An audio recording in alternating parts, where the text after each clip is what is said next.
Good afternoon and welcome to the Midday News. Here's what we have in the bulletin.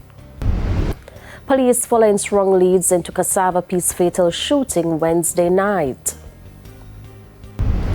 Government awaits recommendations on potential changes to IC Act. And later in sports, Reggae Boys to play Nicaragua in Nations League. Thank you for joining us. I'm Shamela Pullen. Here are the details. The St. Andrew North Police say they're following strong leads into Wednesday night's fatal shooting in Cassava Peace.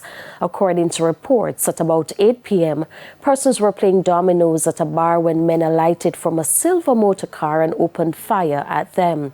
One person was killed and 5 others injured. The deceased has been identified as 28-year-old Kellyanne Bernard from the area. The police say 2 motives are now under investigation. The community has been experiencing an upsurge in violence in recent times. Councillor for the Edgewater Division, Alaric Campbell, is calling on Justice of the Peace, Cleon Porter, to clarify comments he made recently about the Councillor for the Greater Portmore North Division, Gary Nicholson. Mr. Porter described as reckless and premature comments by Mr. Nicholson about a recent incident along the Bernard Lodge Main Road, which led to 14 cars being damaged. I want to hear from him, and I hope that I will have an opportunity. But in the future, Madam Chairperson, I humbly ask that you ask the member that when they speak, if they are speaking in an individual context, say so.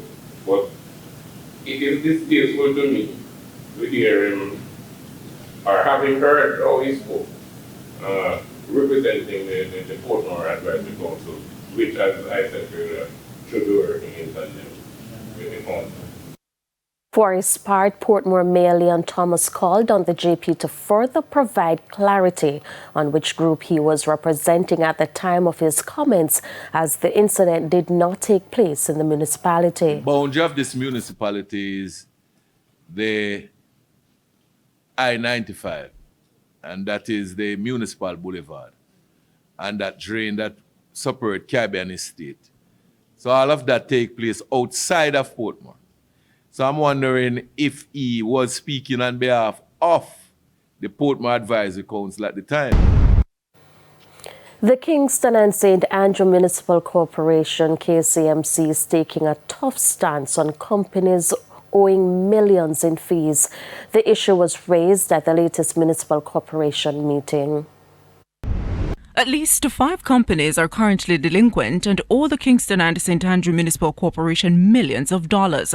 These debts have been accumulated over a 5 to 12-year period. At the latest monthly meeting, Kingston Mayor Andrew Swaby threatened to publicly disclose the names of the companies which have not paid the fees for billboard ads. Additionally, Mayor Swaby says he directed the Revenue Department to intensify efforts to collect the owed monies. According to the mayor, a meeting was held with the delinquent agencies to discuss the outstanding payments. At the meeting, the discussion surrounded outstanding payments and requested that they propose a realistic payment plan if they were unable to make full payment at once. While some companies responded favorably and have either made full payments or made partial payment, others have failed to put forward a reasonable proposal and therefore have remained delinquent. Mayor Swaby says he also asked the corporation's CEO and internal counsel to issue formal letters to the affected companies outlining the necessary actions to be taken if payments remain outstanding. We have pretty much exhausted our effort in trying to collect these monies.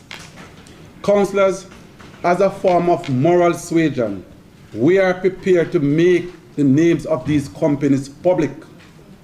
More importantly, we want their clients to know that they have not discharged their obligation to the KCMC and that their ads are at risk of being taken down. The mayor says the KSAMC is not anti-business. However, the corporation needs the funds in order to cover various expenses. Nakinski Robinson, TVJ News. The government is now awaiting recommendations from the Joint Select Committee of Parliament regarding potential changes to the Integrity Commission Act. This update was provided by Information Minister Dr. Dana Morris-Dixon at Wednesday's post-cabinet press briefing. Karen Simpson reports.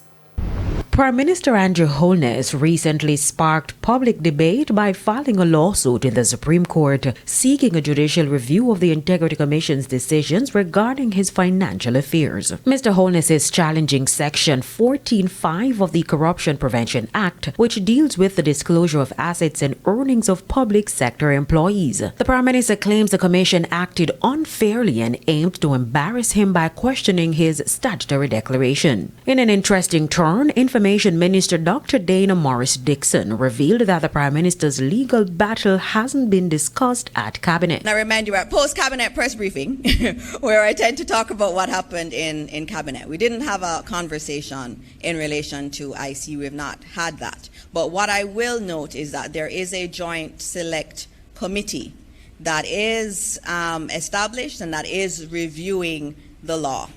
And that has persons from the government. It also has individuals from the opposition. And that Joint Select Committee is meeting, and it is through that meeting that we are going to be able to get the recommendations in relation to changes. Instead, potential changes to the law will be handled by the Joint Select Committee reviewing the Integrity Commission Act. Many persons have sat before that Joint Select and given their opinions. In many instances, they are diverging opinions, and that's why we have a Joint Select Committee. We have a Joint Select Committee so that whenever we have legislation that is important to the people of Jamaica, we open it up for people to come and say, this is what my view is, this is how I think it should be amended. And so I would like us to let that process play out.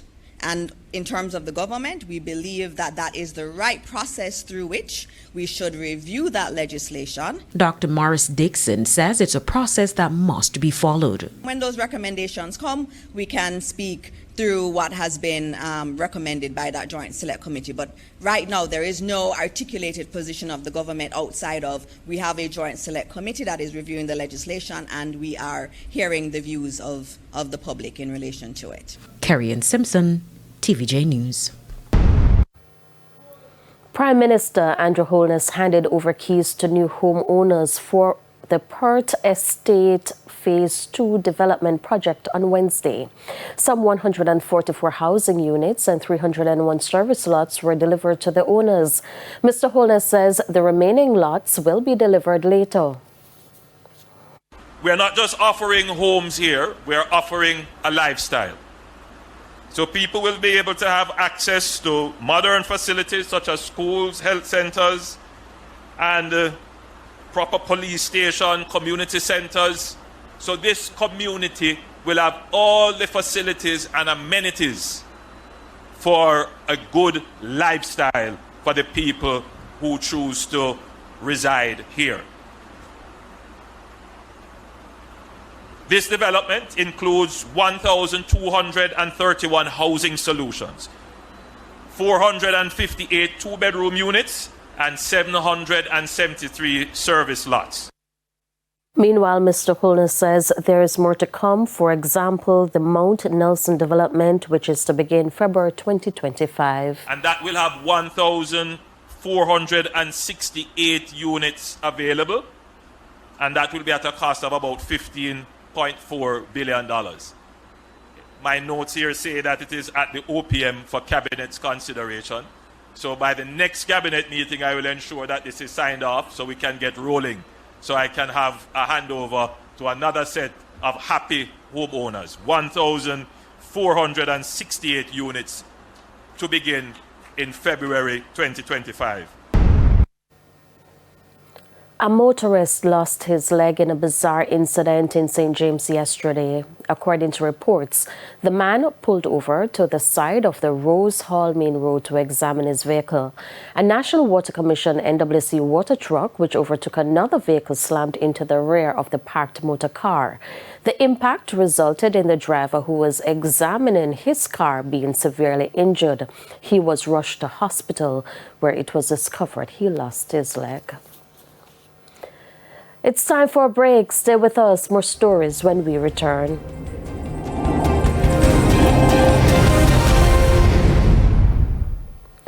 Welcome back to the Midday News. Residents of some sections of Portmore St. Catherine are being told to brace for more disruptions to their water supply.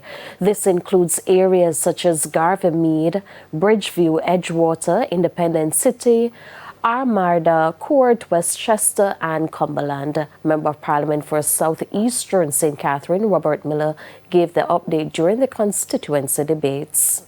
Based on feedback from the utility company, there will be more interruptions. This is for two main reasons. The company is carrying out activities to reduce the NRW. This is water the company produces, but for which it doesn't collect revenues. Those activities include pressure testing, which will disrupt the supply. Old pipelines will also be replaced. In the meantime, $15 million have been set aside to fix infrastructure in Waterford. The that we received last Christmas, emphasis will be placed on the Waterford business complex that has not been resurfaced for over 40 years. We have complete work on Robinson Close, Penway. We are currently resurfacing Portmore Gardens, Merkle Way, and in short order, Block C in Garvamead will be resurfaced. Attorneys in Western Jamaica are reiterating calls for increased support and resources in the parish. Attorney at law and president of the Cornwall Bar Association, Michael Hemmings, emphasized the need for, among other things, a forensic lab in the parish. We ask for the implementation of a forensic laboratory in the West. We have a sitting Western Regional Gun Court, and we still have to get our results in Kingston. We ask for a lab in the West. 2, increasing the jurisdiction of the parish courts from Jamaican $1 million to Jamaican $3 million. And finally, legislative reform. Mandating a 12-month period for the preparation of service of communication, forensics, and cybercrime divisions, popularly known as the CFCD reports. He was speaking at a recent meeting at the Department of Correctional Service in Trelawney, focused on local legal challenges. It's now time for the Business Minute. There were 672,700 individuals outside the labor force, with more females than males. Among the persons outside the labor force, 23,600 or 3.5% were classified as part of the potential labor force. This group includes individuals seeking employment but not available to work, or available for work but not currently searching for a job. Among the youth aged 15 to 24 outside the labor force, there were 139,600 males and 153,000 females.